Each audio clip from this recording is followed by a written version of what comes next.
Right, now I'm not going to get run over. Where are we at? Well, yesterday was a whole plan to... Crikey, it's windy today. Yesterday, the whole plan was to record the ride to work, use the external microphone I've got to try and produce like a little vlog. So I did that. I recorded me mainly talking in the morning on the way in.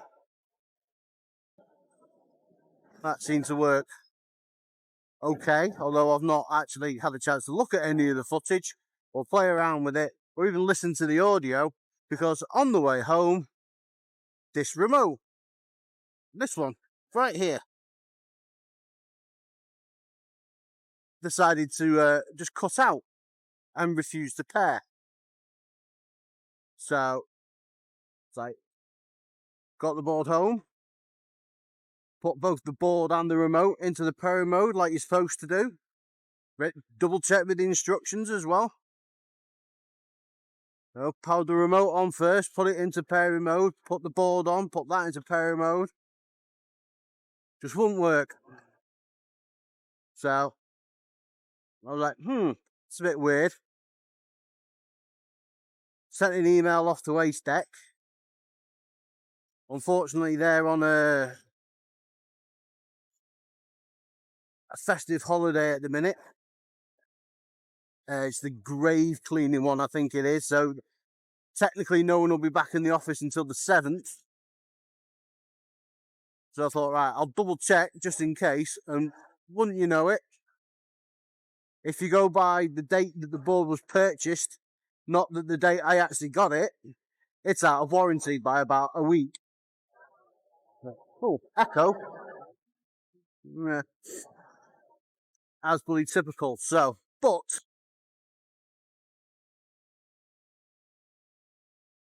as you may or may not be able to realise, in the fact that I'm riding the board, I went to try it again this morning and it worked first time. So I don't know what's going on there. I've not got a clue.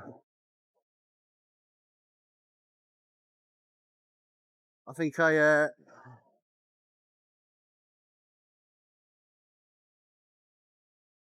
might try asking in the Discord servers to see if anyone in there knows. So I'll try this today. If this works fine today, I'll update the email that I sent to Acedeck, see what they say.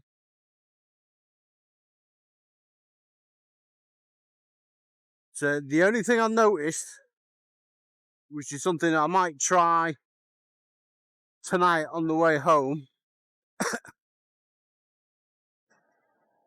was it happened after I turned the throttle quite far. Not quite full power, but it wasn't far off it. It's probably about 80%. Had like a little blast. I mean, there'll be the footage somewhere.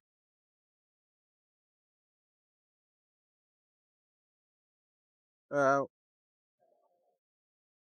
so we'll see. So we're back to square one. I've still saved the footage and audio that I recorded from the other day.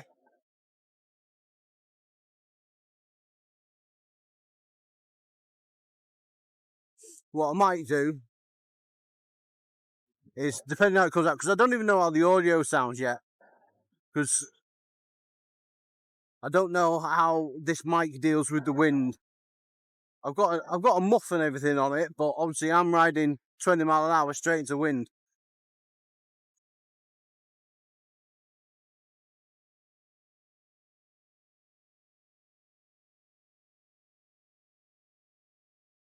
So that's where I'm at. I'm taking it easy today.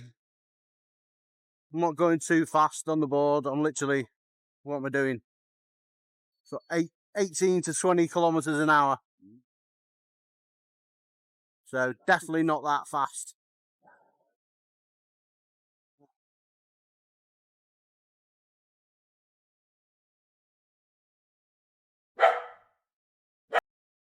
So yeah, just sort of dial it back a little bit.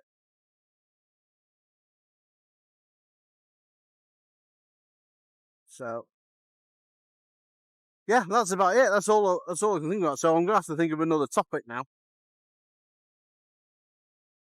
We've got about what, 15 minutes to fill.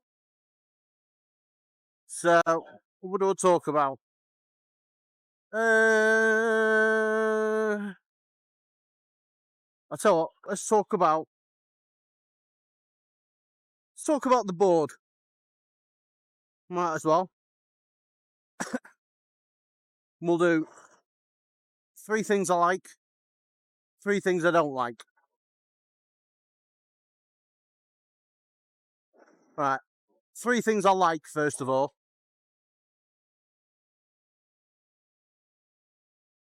I like the look of the damn thing. I'm going to move the 360 camera around.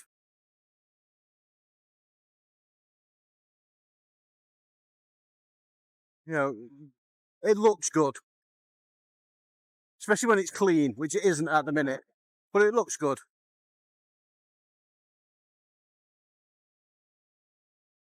Number 2, I like the way it rides. My previous board was hub motors, airless tyres, very stiff board. It was a very stiff, firm, unforgiving ride. You did feel every single bump.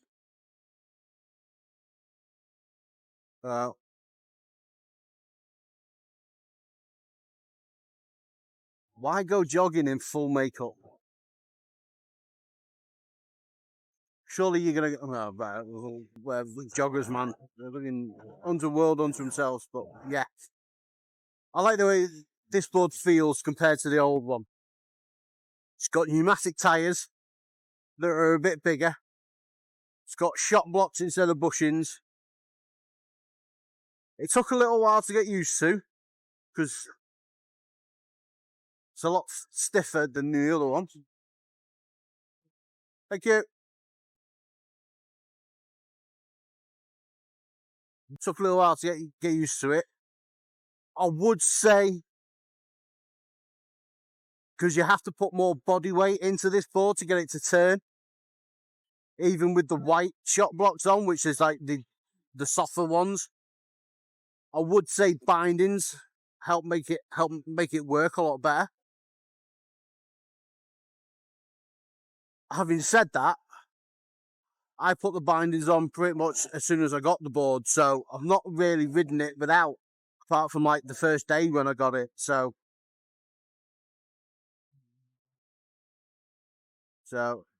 yeah, but as far as like low speed maneuverability goes, it's not the best, but it's doable. And if it's in somewhere really tight, you can always do little hops because you got the bindings on. So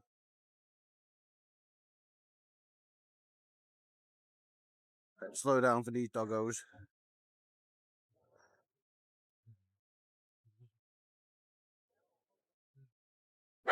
There we go. Those could be doggos of the day right there. Oh, one of them's lost the tennis ball.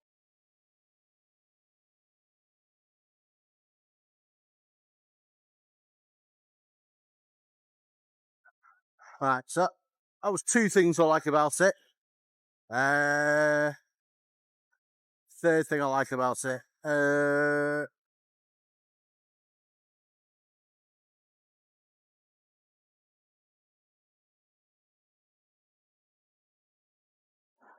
I do like the way it sounds.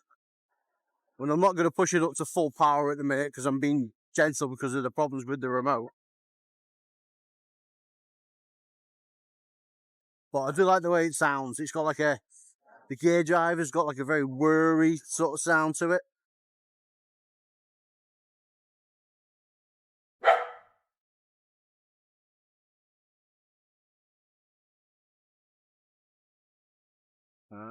Oh my God, we can get across. Not quite all the way.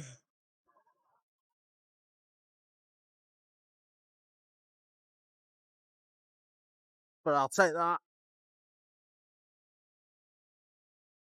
So, move on to 3 things I don't like. Number 1, at the minute, I'm going to address the remote. Because there is an issue I have with the remote at the minute. i.e. it disconnects. It has actually happened twice, but the first time it just reconnected again. But then last night, obviously, it didn't. Now, I don't know if it's an intermittent fault, if it's something I'm doing. I've got no idea. But there's that. Plus, the remote, it does feel very cheap. It literally does feel like if you drop it, it's going to break. Feels like if you ram this throttle too hard, it'll just break. So, I would like to see a better remote for this. Just because it just doesn't inspire me with confidence. Let's put it that way. To its durability. I think the board is, I think even my tyres are going to outlast this remote. And it's, as I checked last night, I should remember this, it's $70 US for a replacement. So, it's not the cheapest. It's what, about 50, 55 quid? Yeah, you can tell I'm British. Yeah, so, not the cheapest to replace. So, I might do some research and see if I can get other remotes to work with it. I see a lot of people using VXR4. I see a lot of people using Hoyt Pucks. The one I do like the look of, though, is the Onsara remote. Because when I was shopping around for a new board, it was literally a choice between 3. It was literally this, a Tramper, which would have been more or less the same as this,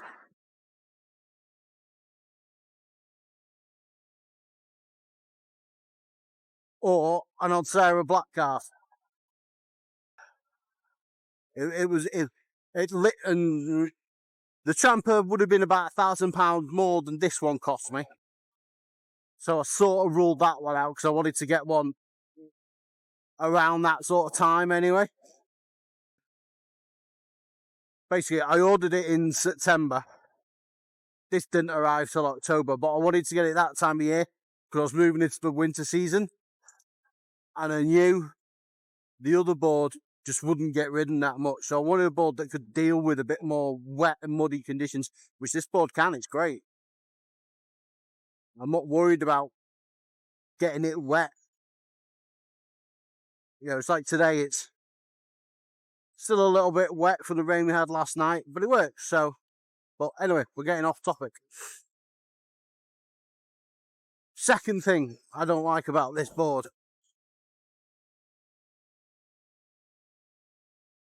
I don't know if I can quite show you. We'll go for about there. If you look where my foot is, and then look where the ESC is, it is right up there. If I wear different shoes, it's rubbing against that ESC.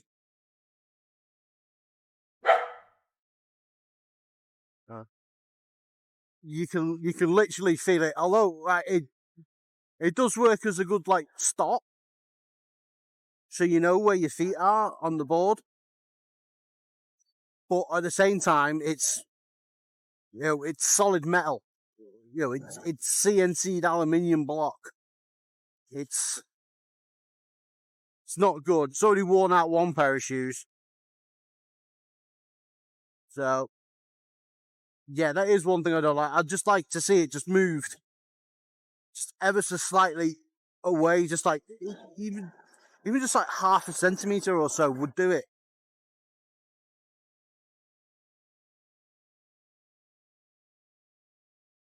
And the third thing I don't like about this board, mud guards. If you ride like I do in the UK, it's going to be wet. You're going to get caught out. It's like here now. All of this stuff. This is pretty normal. You can have this even in summer. Right? And the spray that gets kicked back off these wheels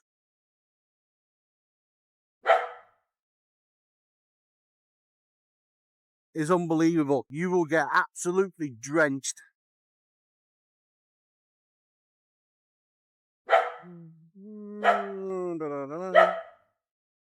Thank you. Yeah, you will get absolutely drenched if it's wet. And I mean like properly, from like thighs down. Absolutely drenched. So some mud guards would be nice. So yeah, well, that's about it. That's somehow I've managed to time that quite nice because this is my turn off in a minute. So yeah, so hopefully the audio works. If you're seeing it and hearing it, then it has. So we'll see where we're at. Well, bye for now.